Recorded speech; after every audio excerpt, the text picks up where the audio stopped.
Good morning, Zimbabwe.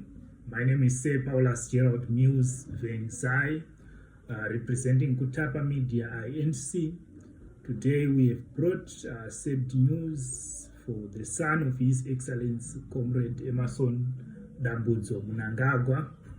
And here's the news which is saying that a fire broke out on Friday night at the Finance Deputy Minister David Mnangagwa's Borodale home. So this one, police confirmed the incident in a Saturday statement, but they didn't provide any further details on what transpired up until the fire.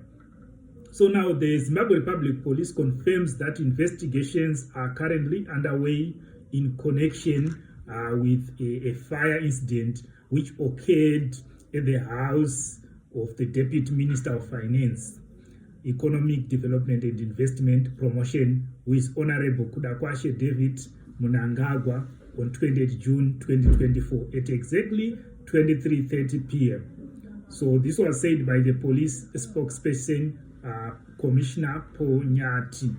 So the sources said when the fire started, firefighters, they were called to put it out. The fire is said to have reignited on Sunday morning, so which means the fire continued on Sunday morning. And this fire incident follows a couple of mysterious threats against the president's son, with law enforcement authorities still searching for the clues on who the perpetrators could be.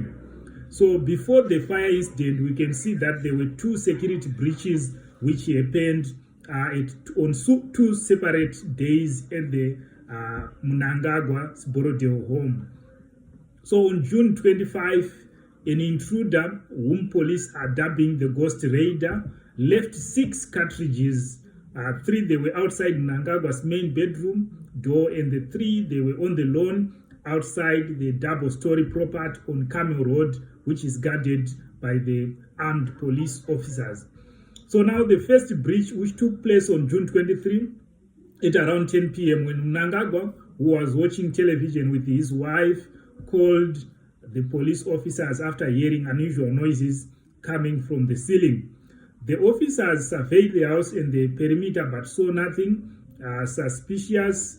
Now, Mnangagwa called the officers a second time around 11:50 p.m. and questioned them to check the roof. The officers now found a bag which was loaded with some of the deputy minister's possessions, which included torn documents and 2 Apple MacBook laptops, which were damaged deliberately. Now, the deputy minister, according to the sources, said all the items had been taken from his bedroom.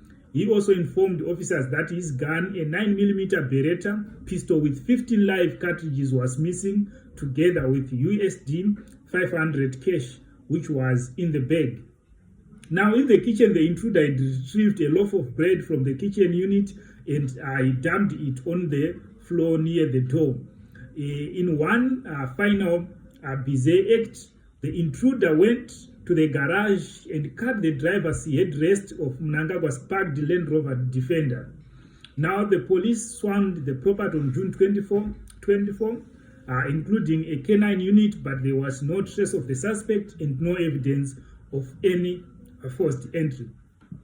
And then just after 7:30 a.m. on June 26, the deputy minister's 8-year-old son went to his parents' bedroom, and as he was about to knock on the door, he saw a live cartridge lying on the floor and police were called.